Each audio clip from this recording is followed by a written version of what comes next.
Donc on va enchaîner. La start-up qui suit s'appelle Dessine ton meuble et me rejoint tout de suite sur la scène du Marathon Pitch. En fin de session, on a un coup de cœur. Donc on l'applaudit, on lui donne de la force. Oui, oui, oui.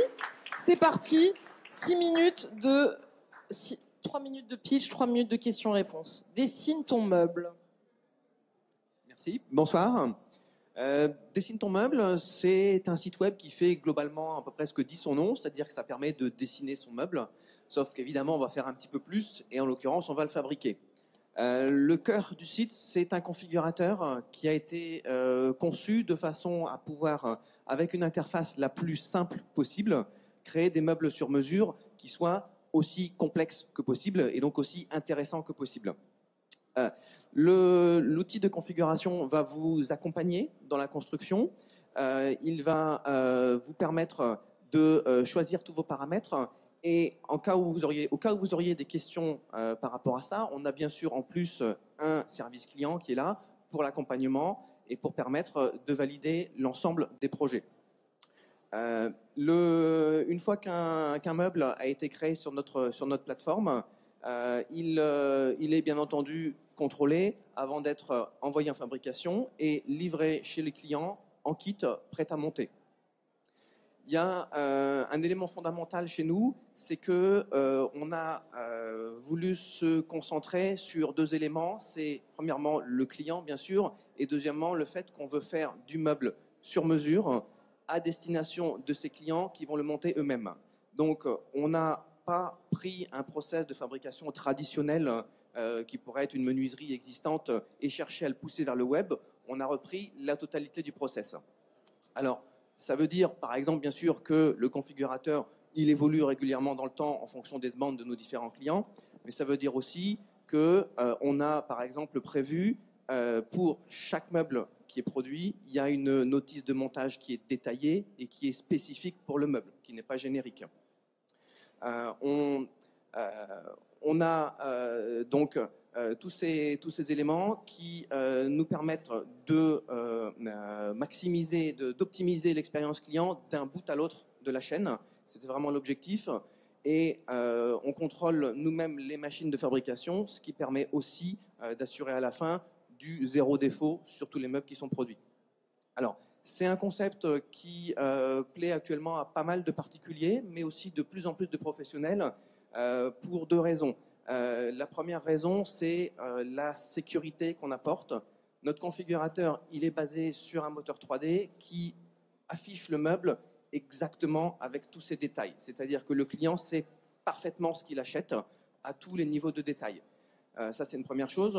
La deuxième, c'est au niveau des délais. C'est que le configurateur, évidemment, il est sur Internet, donc il est disponible 24 heures sur 24, 7 jours sur 7.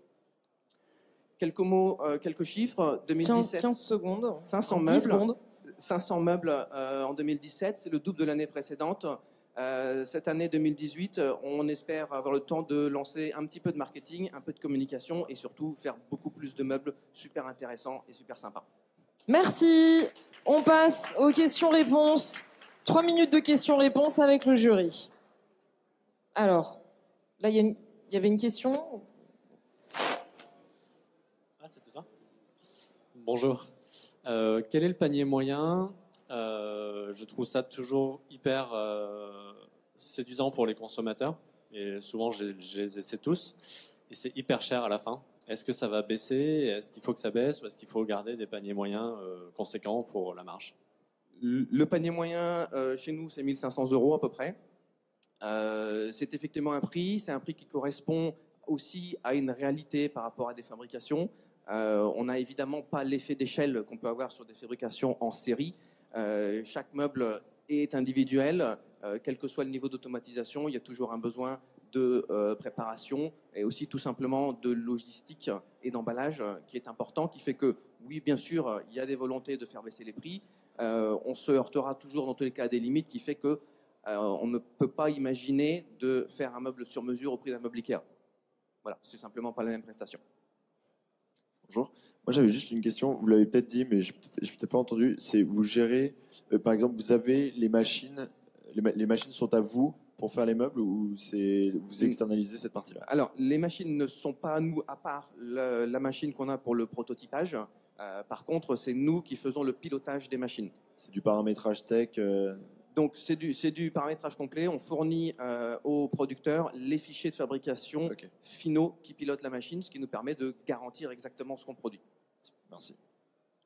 La commercialisation aujourd'hui, c'est uniquement en B2C ou vous passez éventuellement par un B2B, Leroy Merlin, Ikea au milieu qui pourrait vous utiliser en fait la solution pour proposer à ses clients de configurer les meubles sur mesure? Actuellement, c'est totalement en B2C. Les intermédiaires qu'on peut avoir, ça va être des prestataires de services qui vendent du travaux. Ça va être aussi d'autres artisans qui, tout simplement, c'est pas leur métier de faire du meuble. Ils sont plutôt maçons ou plaquistes. Leur client veut une prestation complète pour refaire un appartement. Il va venir chez nous chercher son meuble et il va faire le montage à la place du client.